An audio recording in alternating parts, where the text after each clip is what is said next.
Hello everyone, how you guys doing today? I'm Ikra with the Funky High Vibes, doing a walkthrough slash review of the Earth Warriors Oracle by Alana Fairchild.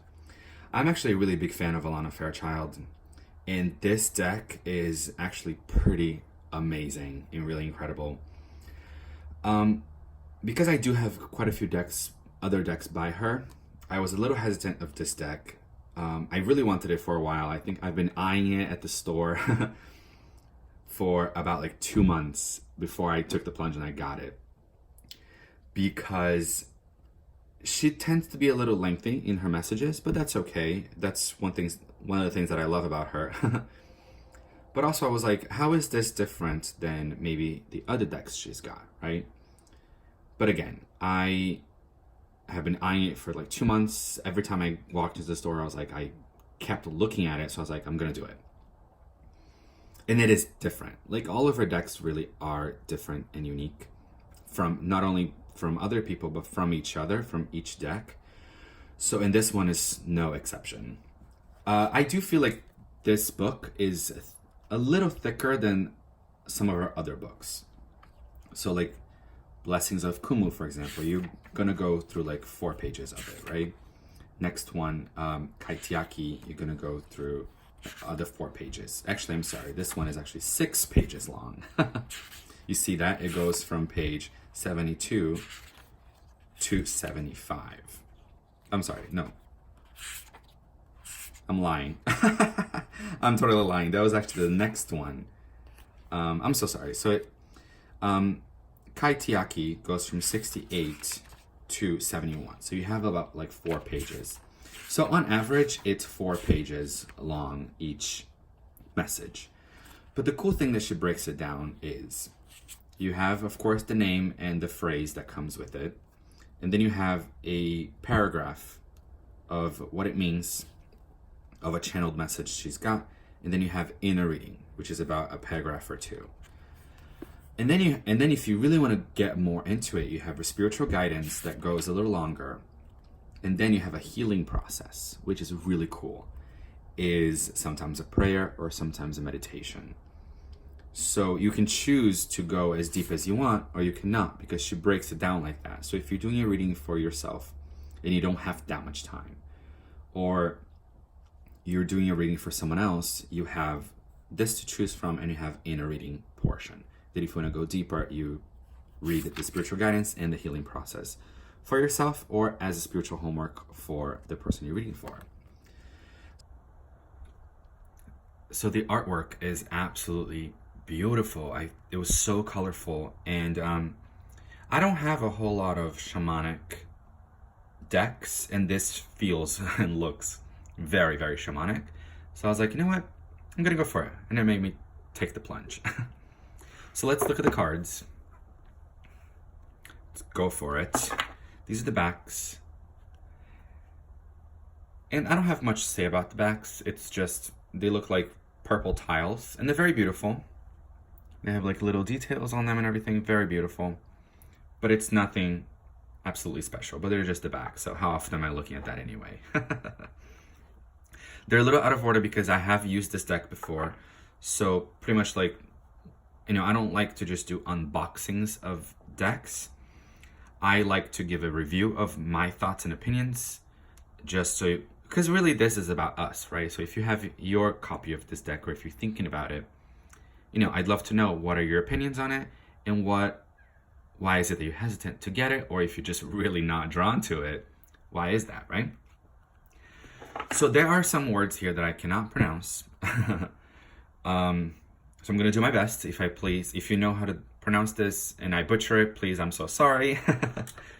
Oh, I'm sorry, guys. Totally kicked my camera just now. That's cool. Give me 1 second. Okay. All right, we're back on track. Okay, so we have number 6, Palhikmana, and it says, Medicine of the Butterfly Kachina. That's really cool. Now, okay, right off the bat, I have a bit of an issue when it comes to changing the orientation of the cards. There aren't a lot of horizontal cards in here, and if you don't care about that, that's totally awesome, and I applaud you for that. But I mean, I like this deck enough and I love this deck enough that I don't really care. And there aren't that many horizontal cards, but I do wish that they were all vertical. I prefer that, but that's just my opinion. We have Amaru, the Beautiful Place. Viracocha, Honor of Light. And this is really cool too, because this feels to me like there are kanini. In each other we find ourselves. That's gorgeous. So these two like feel a little different to me, because the Viracocha feels like it's Aztec or Mayan or Incan. I'm not sure, because I have to look at the book for that. But it feels like that, versus Kanini feels more to me like Native American. So it's not just shamanic from Native American US, but it feels like shamanic from all over the world. In Gonyama, Honor of the Ancient King. This to me feels very African. So African shamanism.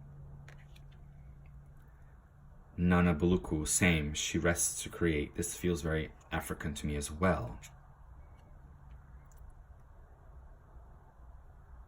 Diamond Tiger of the Black Moon.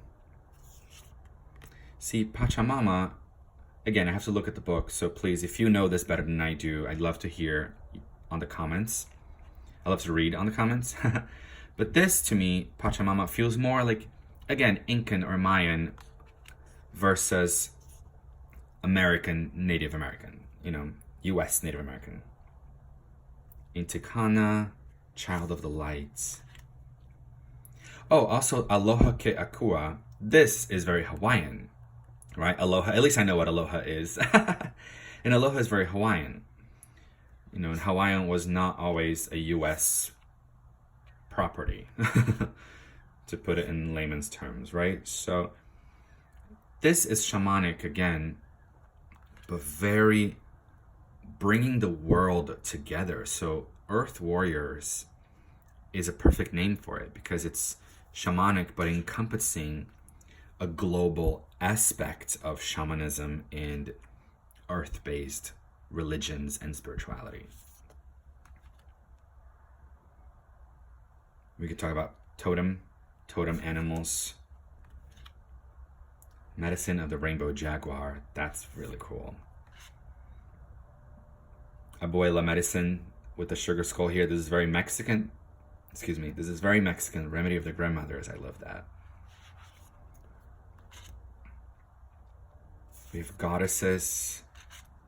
We have stand in the light. Maybe an action card. I'm not sure. So we have like shamanic ancient ancestors here. Kin of the Red Hawk tribe. Maybe you were a part of that in your past life. Who knows? The White Buffalo Woman. The artwork is absolutely incredible. It's so colorful and so fun and beautiful. But you can probably just kind of get lost in it and meditate on the cards. And it wouldn't be really that difficult or that much of an effort. Clan of the Wolf Heart. We are the ones we've been waiting for. This is cool. We're each responsible for our own awakenings and spiritual process, right? And if we want the world to change, we have to change it ourselves. So we are the ones we've been waiting for. That's awesome. I like this one. Mayu, Soma from the Galactic Heart. This is actually really interesting, because to me, shamanic, and especially with a name like Earth Warriors, it's very earth-based, right? So a lot of drumming, a lot of incense, a lot of, now I'm just going to name stereotypical ways of shamanism. But, to me, shamanism is a very earth-based philosophy and religion. So when you have from the Galactic Heart, now it's a nod to the universe and what's beyond our earth and the four elements of nature in the animal kingdom. I thought that was really cool. Spirit of the Warrior, Alakoa.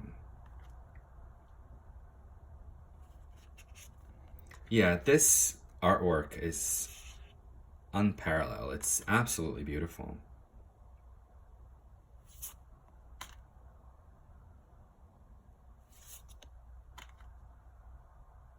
The beauty way of the Navajo. See, there aren't that many horizontal ones. We've seen more vertical than horizontal. I think this is what, the fourth out of, how many cards are here? 44. Out of 44, you have about 4 that are 4 for 4. Hey, there are about 4 of these that I think I've seen so far that are horizontal. So it's really not a huge deal if this really bothers you, because I know it bothers me.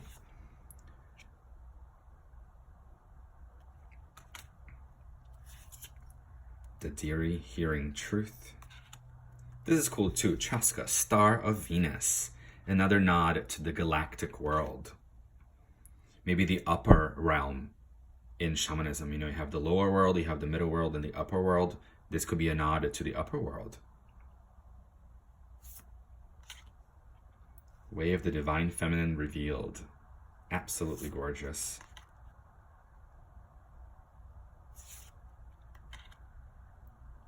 What must be shall be. Panthera, the precious and rare. It's cool, right? Sage of higher knowledge. Time to cross the threshold. Ooh. And we come to the end with the blessings from the son of Hanapacha. Well, guys, I hope this clarified a little more of what this deck is all about. And I hope that if you have been questioning whether you want it or not, I hope this helped you. And it's, you know, you can't really fight it or discuss it. It's just a really gorgeous deck overall. And it's Alana Fairchild, so you know it's going to be a little lengthy, but you know it's going to be very powerful. All right, guys, much love out there. Stay funky.